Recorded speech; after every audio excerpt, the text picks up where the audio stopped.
And this is the astrological forecast for the sign of Taurus for the whole of 2024. And this year can be split into two, up to the end of May and beyond the end of May. And up to the end of May, you aren't going to stop. It's non-stop. And from the end of May onwards, it does calm down somewhat for the majority of you. So let's have a look. What's happening? Well, the sun will move into Taurus on the 19th of April, as it always does. The new moon in Taurus will be on the 8th of May, and the full moon in Taurus will be on the 15th of November.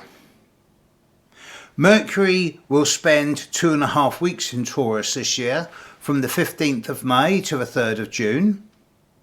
Venus will spend 3.5 weeks in Taurus in 2024, from the 29th of April to the 23rd of May. And Mars will spend about 6 weeks in your sign, from the 7th of June through to the 20th of July.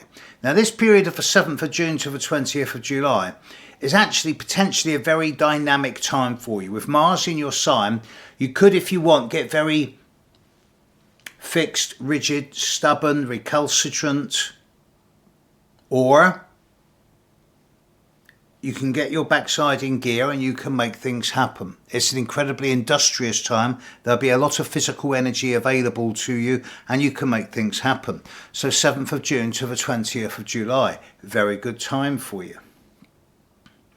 As I'm sure many of you are aware, at the start of 2024, Jupiter is still in Taurus. It's just stopped going retrograde at the end of 2023 and picking up speed as it gets into the year.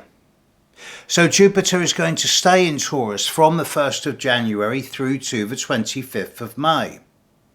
And this is going to influence all of you.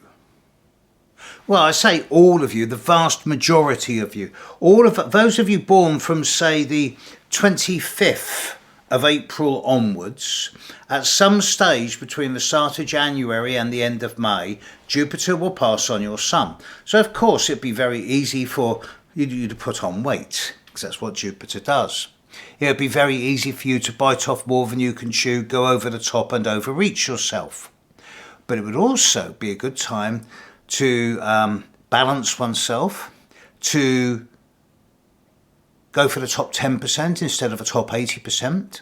It's a good time for travel. It's a good time for expansion and growth in a moderate and considered way, to go for the cream of the crop, not the whole crop. Saturn is smiling on you. How nice to hear that. Saturn is sextiling the sun of those of you born from the, so Saturn is sextiling the sun from those of you born from perhaps, say, the 23rd of April through to the 2nd of May,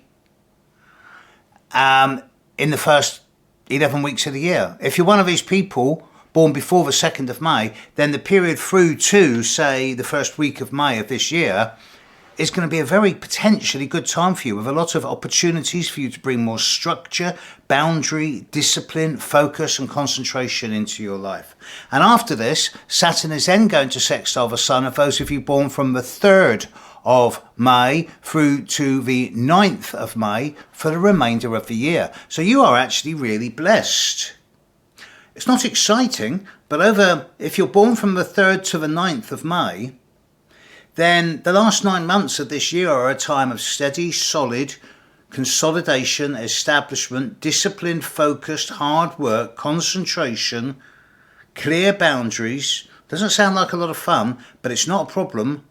And if you're willing to put your nose to the grindstone, you can put in place roots and foundations that will set you up for the long-term future. Uranus is conjuncting the sun of those of you born from the 10th to the 13th of May, from the start of the year through to the middle of May. From the middle of May onwards, Uranus will then be conjuncting the Sun of those of you born from the 14th to the 17th of May. And this will continue through to the end of the year. So Uranus is still in Taurus all year long, bringing a lot of change, which can be very disruptive, chaotic, dramatic, negative, but also stimulating, innovative, original, futuristic, and exciting. Up to you. Neptune is smiling.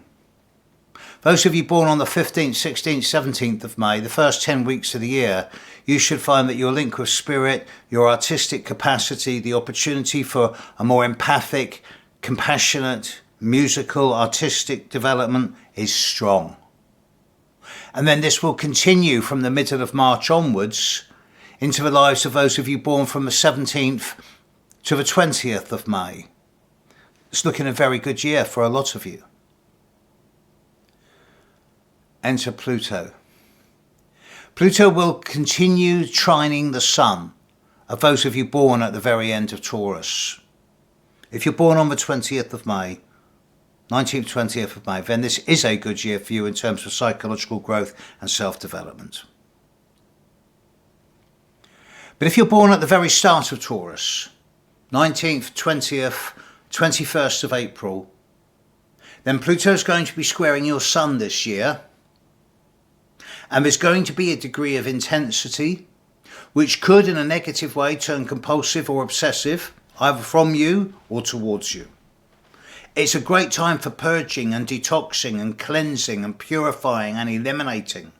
And if you can work with Pluto, or rather, if you are willing to allow Pluto to work in, with and through you, then you can be an agent of change, of transformation, regeneration and rebirth, not only for yourself, but in the lives of people and situations around you. Don't try and control Pluto. It doesn't work. The big news is the conjunction of Jupiter and Uranus on the 20th of April. This is a massive conjunction, happens once every 14 years, but it only happens in Taurus once every 12 of these cycles. So, that's once every 170 years, Jupiter conjunct Uranus in Taurus. And it's a one-time situation. It's only going to last about a week, week and a half, and this will happen around the period of, say, the 14th to the 22nd of April, third week of April. Incredibly big time. Good time for all of you to take chances, to go somewhere you've never been, to do something you've never done, but not to push the boat out. Don't go over the top. And this then catapults you into what I see as the most dynamic time of the year. The period of mid-May. You've got the Sun conjunct Uranus on the 13th of May. On the 18th of May, you've got the Sun conjunct Jupiter and Venus in the sky conjunct Uranus. On the 23rd of May, there's a conjunction of Venus with Jupiter at the end of Taurus, and they're both exactly sextile Neptune that day. So I have to say, the 23rd of May is a very fortunate time for you people. I know by then the Sun would have moved into Gemini, but it's good for all of you, particularly those of you born at the end of Taurus. There'll be a Mercury-Uranus conjunction at the 31st of May.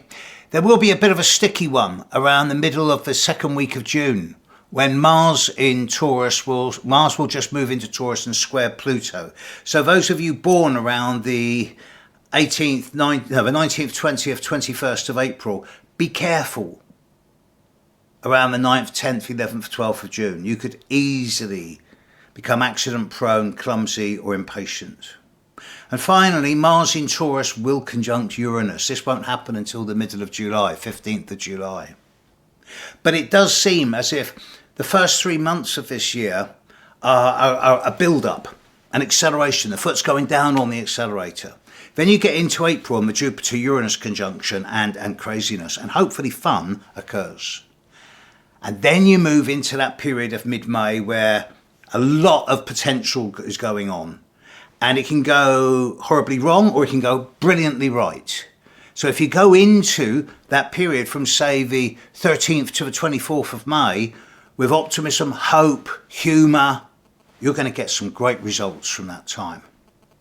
Then by the time you're into June, yes, there's one or two little weird ones.